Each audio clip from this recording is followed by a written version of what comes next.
Good evening, you freaks. You are with Ads Unscrewed.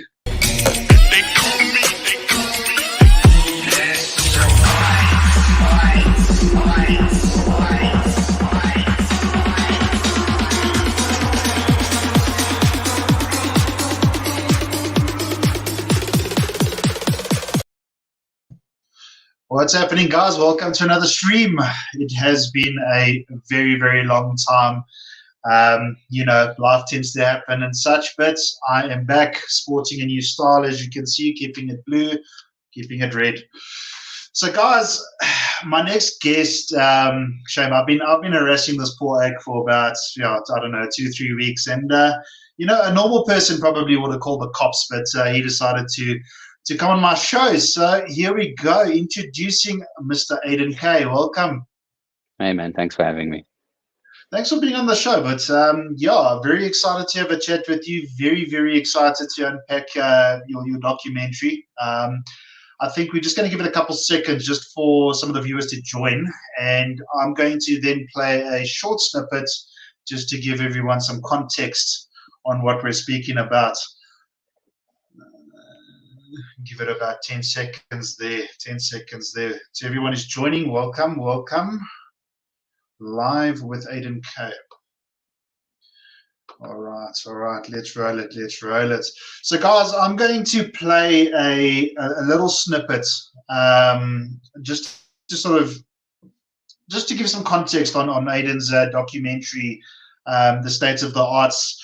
It's basically a documentary put together by Aiden himself that surrounds the challenges of our local entertainers and artists during lockdown. A group of people that we've unfortunately since probably forgotten. So it speaks about their story. Let me play that clip. Can you feel it? The rhythm, the beat. It's intoxicating, exhilarating. It's your chance to escape the 9-to-5 that binds you. But for us, this is our 9-to-5, our daily grind, our purpose.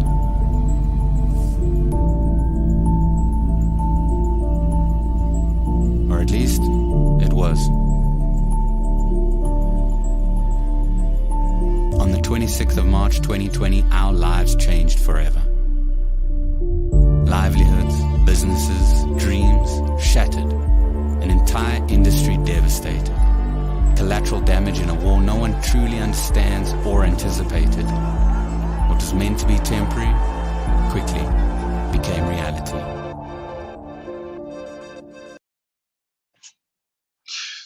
Now, the more and more that I watch that, the more it brings it home for me. It's the general census is that everybody's sort of suffering out there, but eventing is almost completely dead at the moment with the arrival of COVID and whatnot. So essentially, you guys literally cannot do anything. Some of us are slowly starting to get back to normal. So some of us are slowly starting to get back to work, but we don't really know when the end is, or should I say, when the beginning again is for artists, do we? I would say that most of us had hope that it would have come already. Obviously, as you said, as the weeks that were meant to be spent under these regulations passed and they became months, and eventually now we're in a year and a half into it, the industry as a whole has suffered in ways that most people don't comprehend, simply because you might get a pay cut here and there, you might even be retrenched, but you can always find another job. You can always apply for another job, because your skill set is something that you have that isn't limited to your industry, or if it is, your industry isn't completely prohibited from working. So we're in a very unique boat, but there's no support. There's nobody around to speak up for us. I would say it's a combination of the fact that we're an easy target, so people will look at any performer or artist or DJ trying to make the most out of the situation, throw an event under the regulations, And the moment there's some kind of publicity or people don't follow the regulations properly, the finger is pointed at the industry as a scapegoat for any kind of increase in cases, and it becomes a way of blaming our behavior on us. And as we've seen in countless family meetings, the behavior of South Africans is always brought into question rather than the behavior of government. So for us, it's been extremely frustrating.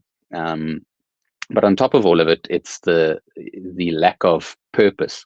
It's the lack of being able to just do what you've dedicated your life to. I've been doing this now for 11 years. Some of the people that I spoke to in the documentary have been doing this for 20 years, 25 years. So, I mean, fortunately, most of them have had other business ventures on the side of DJing that have now overtaken that and have become their main focus. But it's a very small niche that actually are able to pivot like that. Whereas if you look at the eventing staff, the security, even the people in the nightclub infrastructure who take for granted, the people that clean the bathrooms, that work as bouncers, that work as security, they haven't had an opportunity to work properly. Nightclubs have been closed since day one. There hasn't been a day in the last 470 odd days that we've been under lockdown where nightclubs have been permitted to work.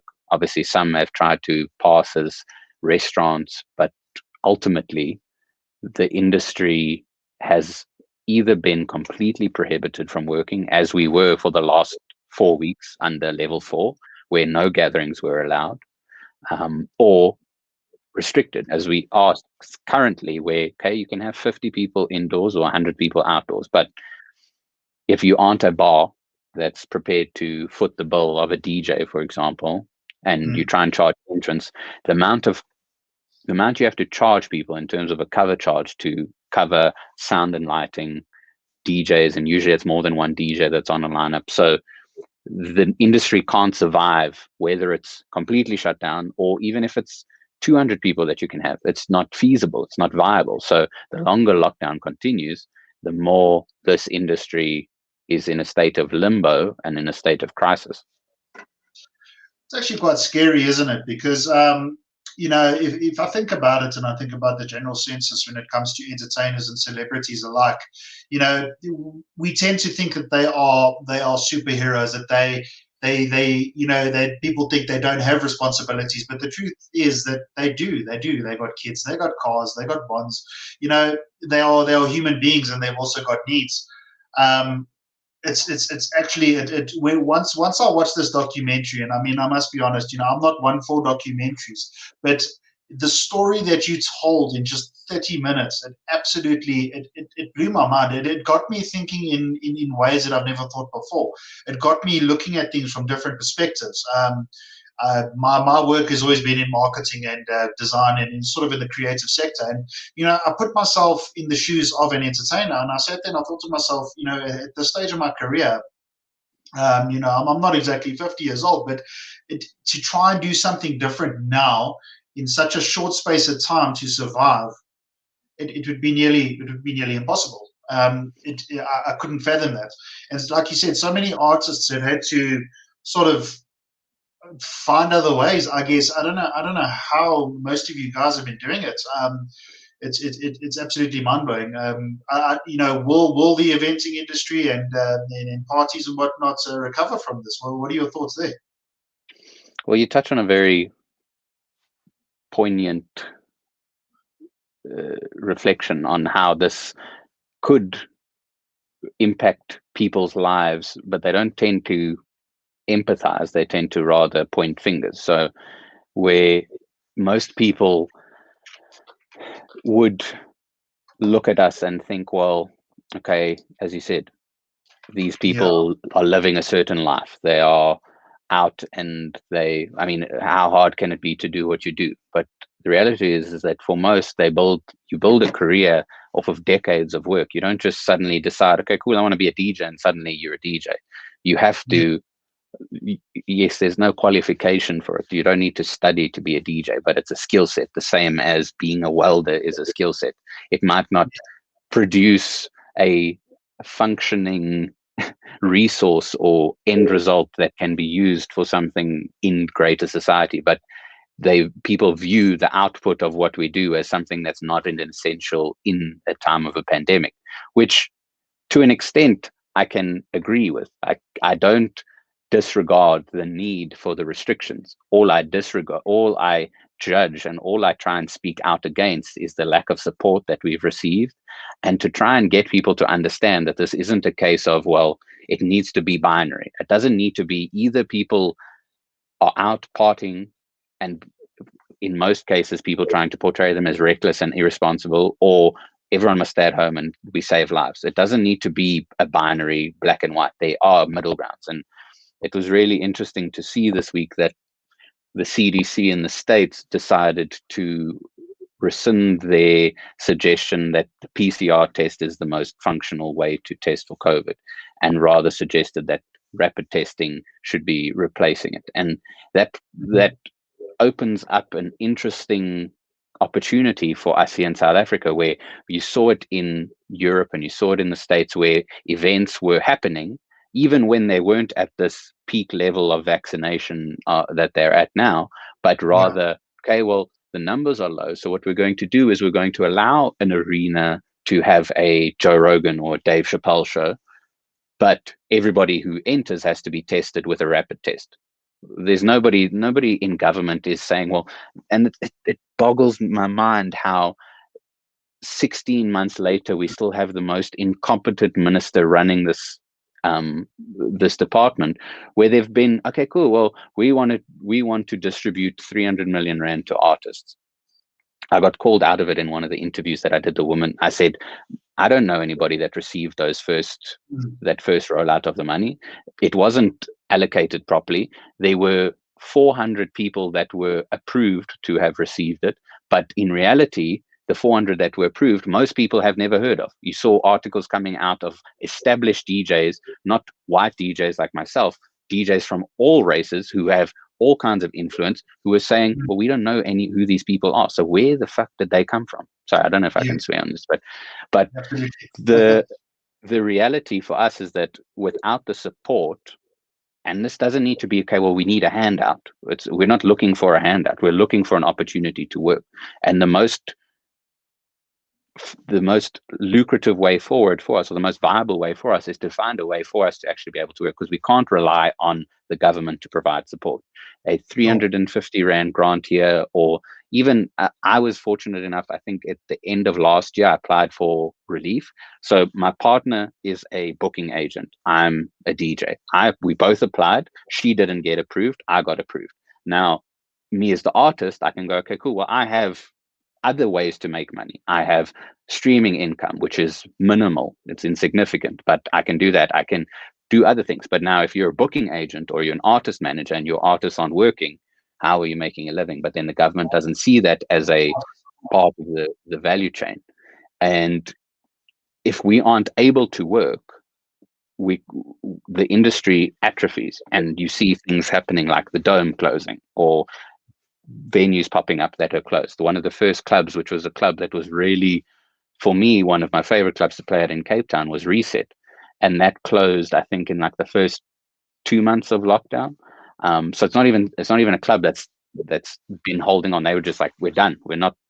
Maybe they'll come back, and when things open up, maybe that's a decision. But ultimately, we have no idea. We have no idea if the venues that are closing now, that are struggling to survive and pay the rent, will actually be there when we return. I think a scary part, something that's just dawned upon me now, is the industry as a whole is probably at risk of shrinking, isn't it? I mean, if there's all these closures taking place, an industry that was once yay will probably end up being yay. It's actually quite scary to think that not only will life never be the same again, but our social lives will never be the same either. Some of our favorite artists and DJs may not necessarily be able to continue what they were doing prior, and it's actually frightening. Well, you just have to look at Kyle Watson as an example. I mean, he's in the documentary and he's in the process of immigrating. So, and I haven't spoken to him about it, whether it's directly related to lockdown, but I imagine that it plays a big part in it. I mean, he wouldn't have had a need to necessarily immigrate at a time, it just completely, if it wasn't for the fact that there's no way to make a living here. And it's obviously a sound decision for him, because he's getting a lot more requests to play internationally right now than he is locally. So if he can get there, he can then start touring and go back to some level of normality. Whereas here, we have no idea of when things are going to return to what we got used to. And as you said, the industry, even before COVID, was shrinking. It was not sustainable. That it this is my hope for it, is that there will be a reset that happens in the nightlife in this country, where we got people so used to a festival with 5,000 people, with 5 international DJs, but then all the clubs struggled financially. They couldn't fill the club because people don't want. I've done it once or twice on my Instagram, where I poll people and find out, well, would you rather go to a festival or a nightclub? And 70% of people want to go to a festival because the production is better, the music is better, the effort that people put in is better. So I don't see how that's going to be sustainable moving forward and moving out of this. For how I mean, we don't know how long it'll be until we can have more than 500 people outdoors. But my hope is that there happens to be this reset where the nightlife goes back to what it started out as, which was nightclubs were the main focus of how people socialized and partied, and festivals were nice, and there was raves and there was all of these big events, but ultimately the nightclubs is what, especially for a DJ, the nightclubs is what sustains you. It's what you're doing. 1 to 2 gigs a night on a weekend is a nightclub, and then maybe you're playing one festival a week or one festival every 2 weeks. Yeah, that's, I mean, the Cafe Racer DIY touches on what we've just spoken about as well. Hi, guys. Will there be nightclubs left after 2 years? I mean, in my opinion, a lot of industries are going to shrink. And I think, entertainment's going to be probably one of the main ones. Like you said, you're seeing a lot of club closures. There's a lot of uncertainty in the air. And the main question is, how long can it continue? Chanel says, would you ever consider going overseas to carry on with your DJ career if these bands carry on? As I said, it's something that most DJs here who aren't looking to pursue some kind of full-time job, it's a reality for them. It's a lot easier if you have a following overseas than it is if you don't, because the competition there is far, far superior than to what it is here.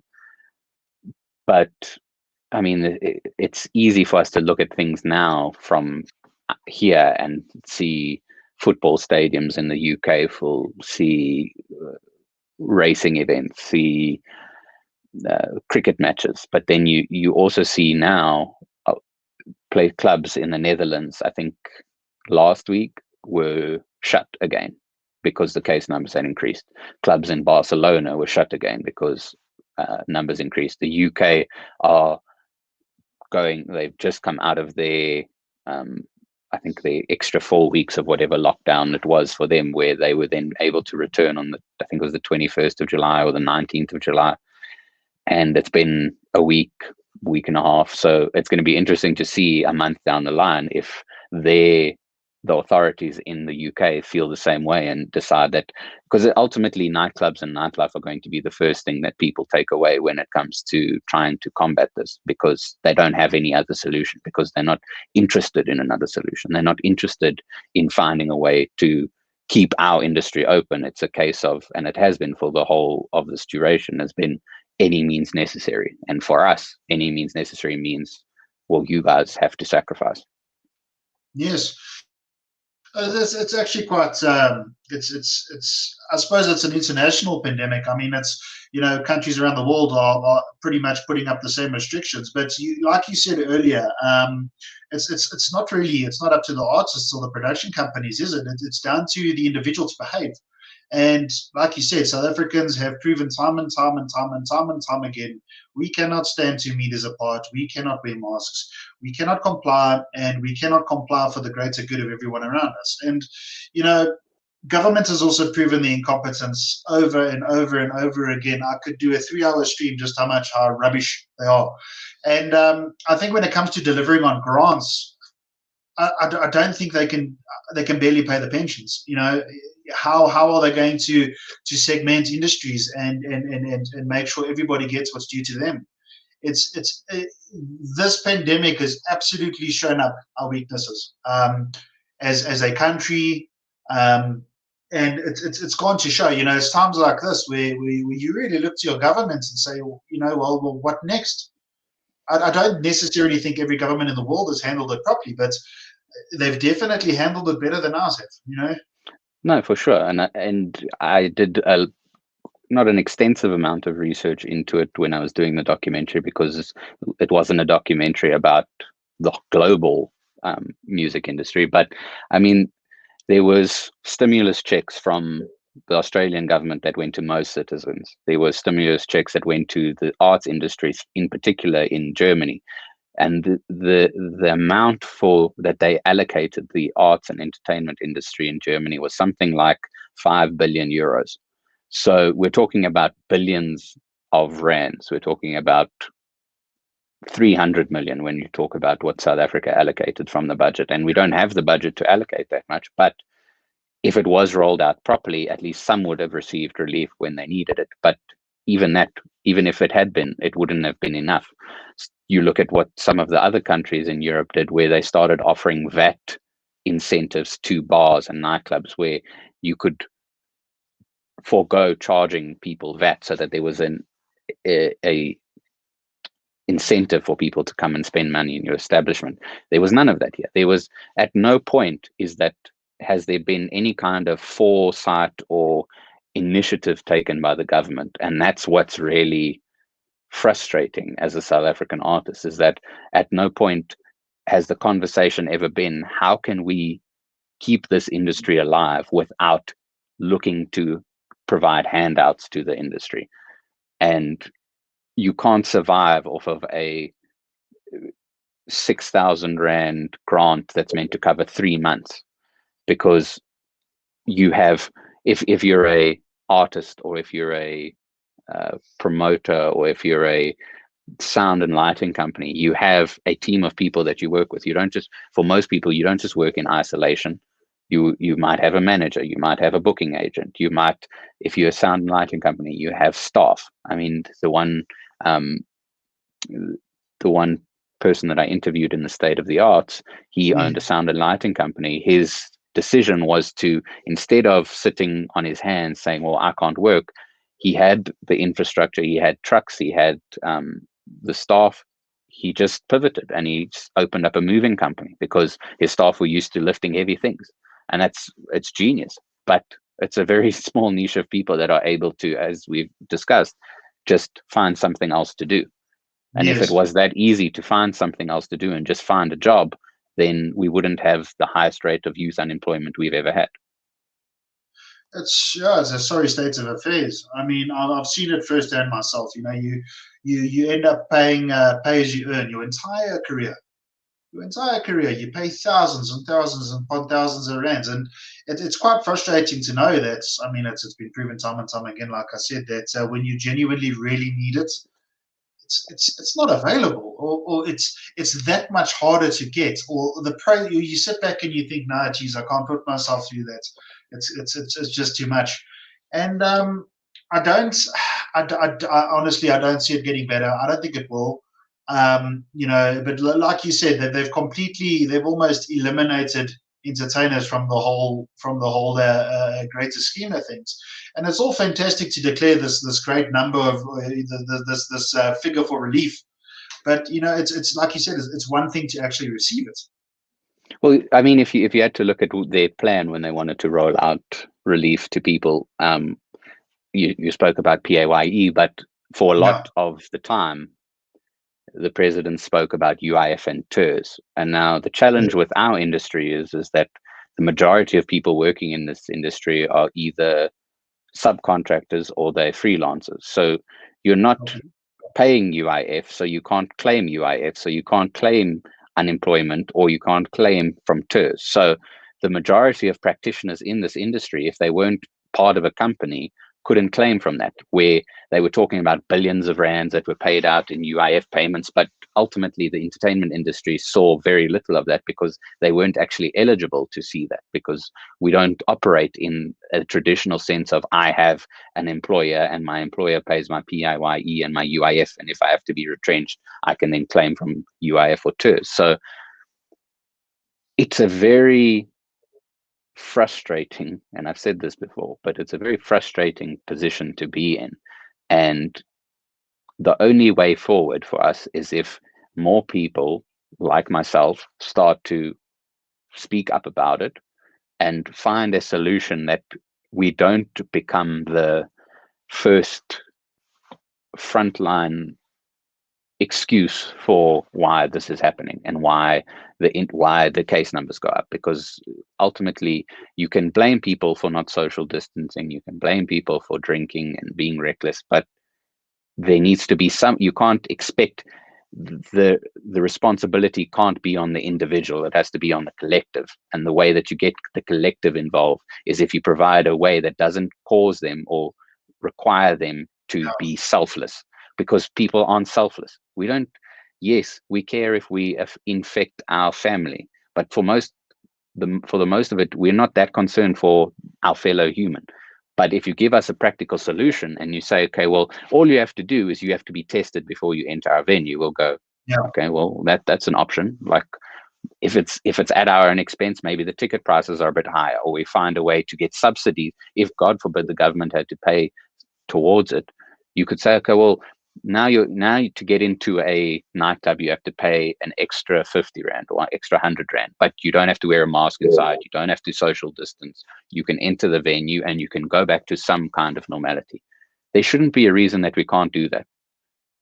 If especially on a trial basis, as they have in other countries. They've done this in Spain. They've done this in the Netherlands. They've done this in countless European countries and first world countries. But in the third world, it's either we don't care, as we've seen in some African countries, or as in South Africa, we were trying to take this first world approach in a third world country. It doesn't work. So do you think this pandemic has perhaps taught, not just artists, but your everyday working class hero, that perhaps it's time to add a bit of diversity to our professional portfolios? I mean, like you said before, not everybody has something else to turn to. And I'm sure there's a lot of people out there who would say, well, geez, if I knew what was coming, or I knew where I would be now, that I would have maybe had a side hustle that I could make my main hustle. Because, I mean, a lot of people have turned to side hustles. I have seen people doing things I would never associate them with just to survive. Do you think it's time if I were an engineer, that I perhaps look into being a graphic designer on the side, or this or that, add a bit of diversity? Look, in the case of our industry and the majority of people in it, either you're restricted by your access to education. So if we're talking about sound and lighting crews, infrastructure, people who support infrastructure, they don't have the ability to just upskill, do a course online and pay for another qualification in some other field. They might not even have access to internet like you and I have to be able to have this podcast. Sure. If we're talking about people like myself or other DJs that have spent years trying to produce music, it's a more of a case of, well, if we had something like a pandemic doesn't come along, and we can talk about the fourth industrial revolution and moving towards AI and all of these things that will probably replace the need for most human interaction in terms of getting something in the value chain produced. But if we're talking about what's happened over the last 16 months, there shouldn't be a need for somebody that's dedicated 20 years of their life to one skill to find something else to do with their lives, because we then come into the conversation of, well, is a job about purpose or is a job about money? Because if it's about money, you can do anything to earn money. You can sell avos on the side of the road if you want to make money. But if we're talking about something that brings value to your life and brings purpose, if you should be able to, in a society, be able to pursue that which you feel passionate about. And we encourage people to pursue their dreams, and we encourage people to follow their hearts. But when something like this happens and you're not able to, it then you get into this muddy ground of, well, if you can't do what you love, well, you must just do something else, get a side hustle or pivot. Yeah. And it's then a case of, well, how do you deal with that mentally? And that's something that I myself have struggled with, moving out of the entertainment industry to be able to fund my lifestyle, to be able to pay the bills, pay the rent, pay my car. I've had to find another job that's completely out of the music industry. But the struggle of having to lose that purpose has been extremely difficult to deal with. And there isn't anybody, if you don't have the infrastructure around you, if you don't want to spend money on counseling or seeing a psychologist, we need to be able to have these conversations. And that's was the whole point of the State of the Arts, is to be able to say to people, you're not going through this alone. You're not on your own. You have other people around you that you could even possibly look up to, that Yes. are also going through these same struggles.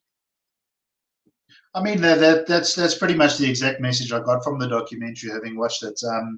You know, the message was clear. And I just wanted to ask you, sorry, it just hit me. I do these random things.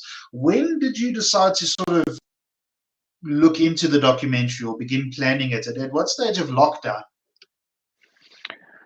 It was, I think, January or February this year, because obviously and the story is told in the documentary, where we had this hope that December would be our saving grace. It would be an opportunity for us to go back to work, to be able to recoup the money that we lost throughout the year. I mean, we went from having 12 gigs a month to, I think last year there was, during lockdown, when we were allowed to, I think there was 3 gigs. So we went from 12 gigs a month to 3 gigs in 6 months.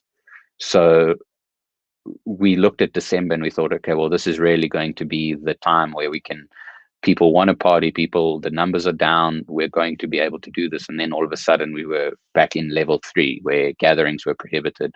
Just fucking New Year's Eve was cancelled. So that was a big blow for us. And I was, ironically, like, of all places, the only thing that really brought me any kind of comfort over the last year, I was in the gym and I ran into another DJ.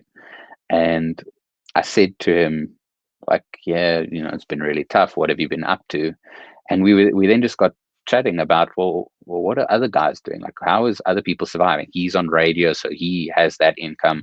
I have consistently throughout my career done like other things on the side, because I don't, not for the money of it, but because just being creative all the time doesn't stimulate me enough. I wanted something where I could be out of music, that could take me out of it. So I would do like some social media marketing and some design on the side. But I then started thinking, well, what are other guys doing? What are guys doing that, okay, there's people like in my inner circle who have streaming income or radio airplay income coming in as a income stream. So they're living off of that.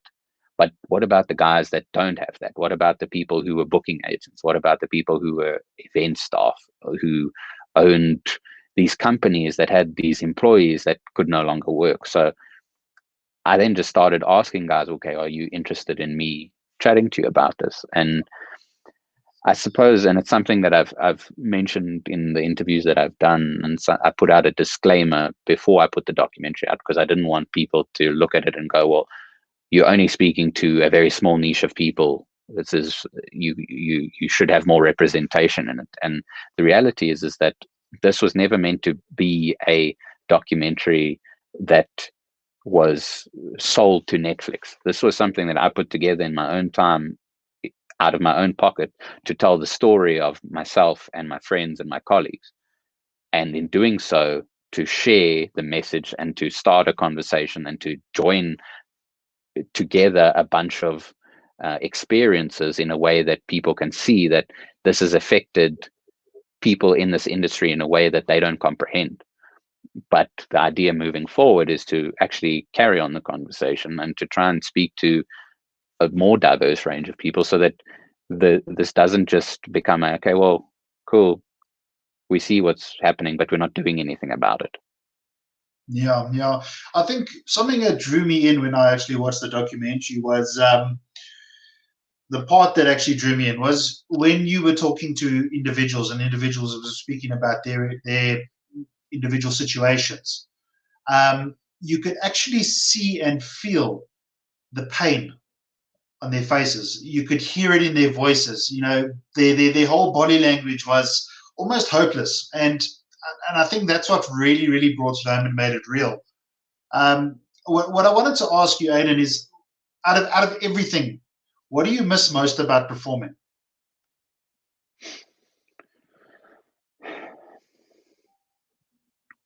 I wouldn't say that performing was the thing that brought me the most comfort in what I did, if I could say that, because as Yeah, a creative, it's a very tricky thing when you put yourself out there and you play a gig, because some gigs are great and some gigs you hate yourself and you think you've done absolutely terribly. I never really, I was always too critical of myself when I played, so I didn't enjoy the moment as I should have. The thing that I miss the most about being out and being able to play is being able to just see the enjoyment that people get from the music that either I'm playing, or being, even just being out as a fan, going out clubbing locally, internationally, seeing the way people connect with electronic music has always brought me a great sense of enjoyment, more so than necessarily having to be the center of attention and playing it myself. The right. reward has always been seeing people respond in a room where it's dark and it's noisy, and there's that climax moment where it builds up and then it drops, and you can feel that energy of the room, whether it's me playing or just, as I said, as a spectator. That's what I've always enjoyed the most, and that's something that you can't get virtually. I mean, in some of the interviews that I've done, whether it's from with media or people, you can always tell if it's somebody that actually pays attention to what's going on or not, whether they make a comment about live streams. Because if you actually know any artist yourself, you'll know that live streams make no money unless you can find a sponsor and you can find a TV channel to promote it. You're not making any money from live streaming. So and apart from just the money side of it, you're not getting that connection with the people in front of you, and you won't get that connection if people are sitting down at a table, as at some point we had that at some of the venues that we played at. The UK had that as well, where there's no dance floor, it's only people sitting at Yeah. tables. So that's not a sustainable way for us to move forward either. So that's probably what I would say that I miss the most, is being that, really feeling that energy that you get when you can experience the music that we make and we Yeah. play in a way that it's intended to. Well, I mean, you've basically answered my next question as well there. You know, I was watching the other night when yourself and Timo were doing a stream, and my next question was basically going to lead into, just speaking about the differences between doing it virtually and obviously live. I mean, the difference must be absolutely massive. Money aside and not being able to actually make an income from it, that the whole feeling of it must be odd, sort of doing what you do, staring at a camera with absolutely no crowd interaction or Yeah. Look, I've never been the greatest when it comes to crowd interaction. So typically when I play, I'm not quite engaged. I know people are there, and it's great when you can see them react, but like for most part of it, I'm quite focused on what I'm doing. So it's not that foreign of an experience to just be standing playing. But surprisingly, that was quite enjoyable. That live stream was quite enjoyable because it's the first time him and I have played back to back in 2.5 years. So it was just a good opportunity to play music that we both enjoy. But that was something that was really meant to be more about the fundraiser than it was about trying to get back to playing normally, or trying to get people to trying to connect with people through the music. But it's it's a difficult thing to try and explain to people, the lack of connection you feel when you go from flying to different cities every week, playing gigs in different places, meeting people, and then that's taken away from you. It adds to the challenge that the financial strain brings. Then it literally just comes to a complete halt. Actually, I'm gonna take a question here quickly, Aiden. There's a lady here by the name of Lila who's been very engaging. So I just want to bring up something that I spotted a little bit earlier. She originally said, I don't know why this popped up on my wall, because we're a virus, Lila. We are just everywhere. We get into your social feed and we just stay. And she believes she's the only one commenting here. So let's bring up some of the little thing that I noticed, and I would like to get your angle on this, Aiden. Lila says musicians aren't very supportive of each other either. So there's that too. Would you agree with that comment? I would say that it's the same for any professional field where you operate in groups of where it's not an organization, but rather a case of who you know. It's not that people don't support each other. If you're part of a collective group of people that support each other, you would know. It's very easy to feel that way, and it's very easy to look at people that you would almost perceive as being selfish, not supporting each other, and it's not very difficult to find those people. But what I've seen, especially here, is that the industry is very cliquey. So if you're part of the right clique, they support each other. It might not be for a selfless reason, as cool, well, I'm friends with this person, I'm supporting them, but you'll see it when there's events at certain nightclubs. The same DJs are playing. One guy will throw an event, and then the other guy will throw an event, and he'll book that guy because he booked you. So it's very intertwined and incestual in that way.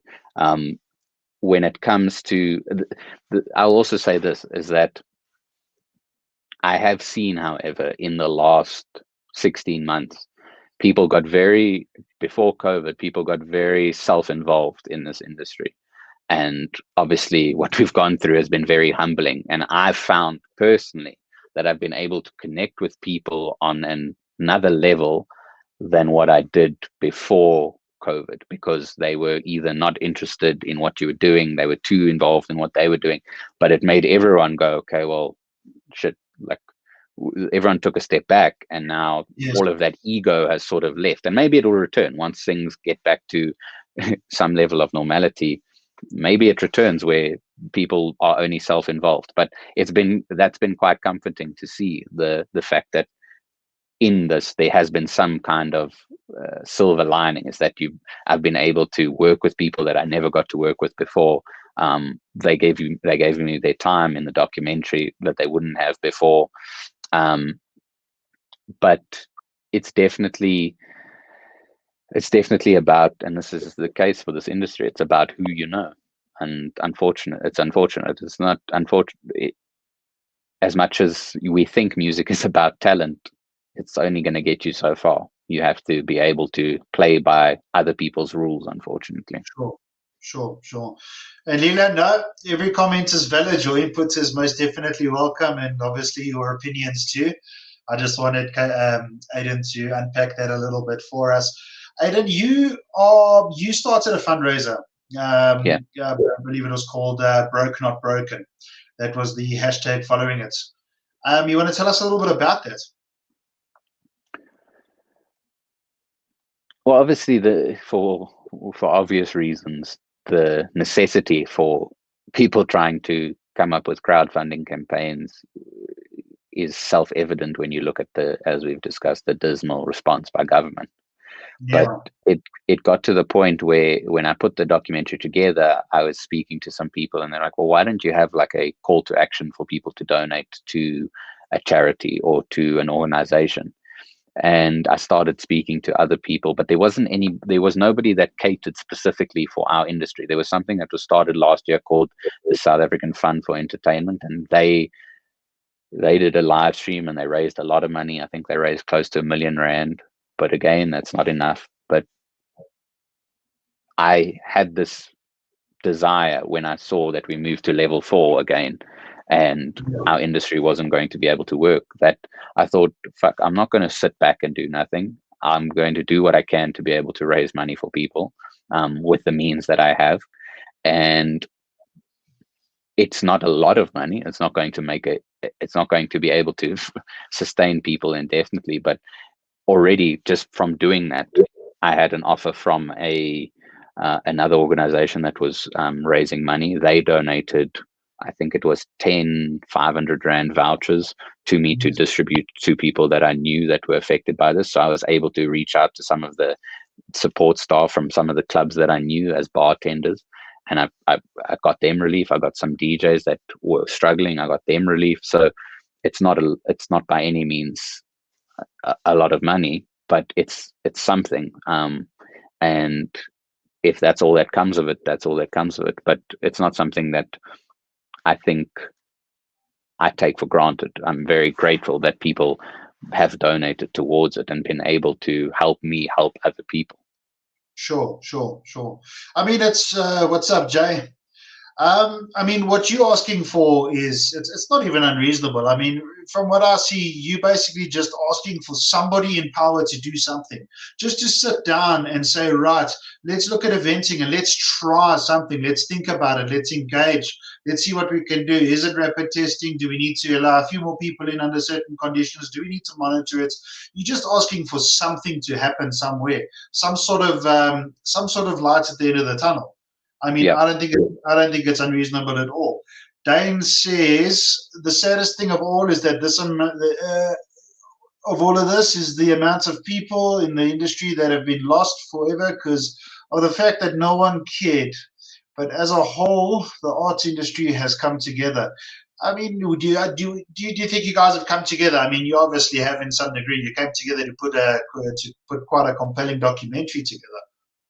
As I said, the ego has left the room, where it's more now about how we can support each other, how we can come up with creative ways of being able to make money. People are more collaborative now because we have all of this time, but it's very much a case of we're fending for ourselves. It's not like it was in the very first days of lockdown where we had this unity, where everyone felt great, we're all in this for the greater good. But it's now a case of, well, the industry as itself has to find ways, whether it's protesting, whether it's, I mean, there was I think it was some performing artists were protesting at the beginning of this year, trying to ask for the Minister of Arts and Culture to step down because he's so incompetent. So we've seen the other thing with our industry is that we have no kind of union. So the arts industry doesn't have like a trade union that can speak on our behalf and lobby government. That's something that I'm really hope comes out of this, but I just don't have the network to be able to set that up, because it's something that needs to be done with somebody that has a lot more influence and a lot more power. But that would be the ideal, is that there is a representation on a political level, that people are invested in seeing this industry recover and then prosper moving forward. It's actually, you know, I mean, what you've got up and actually done is I mean, it's very admirable. You sort of haven't sat back and just taken it. You've actually stood up, you filmed and produced a documentary, and you I mean, I monitor your socials. You practically spend every waking moment, you know, trying to spread the message, spread the word, trying to help not only yourself, you're trying to help the entire industry. You're trying to help your fellow artists. So I think you should be very proud of that, Aiden. You know, whatever that means, man, you really, really should. Kamikaze Media says, true. Who you know is much more important than your skill set these days. I mean, yeah, you know what the sad thing is? It's probably a 50-50 there for me, because I was actually in eventing myself, corporate exhibitions. And, you know, after things sort of imploded, you tend to call upon people who you think you know or whatnot. And it often leads to disappointments.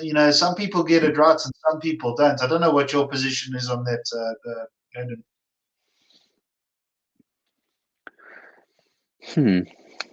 As I think I would agree with you, where it works for some people and it doesn't for others, especially if you you might know people of influence, but in your time of need, it doesn't mean that they care about you. Um, it's only as valuable to your cause if you provide value to them. If you don't provide value to them in some way, then you're not going to be able to use that and leverage that.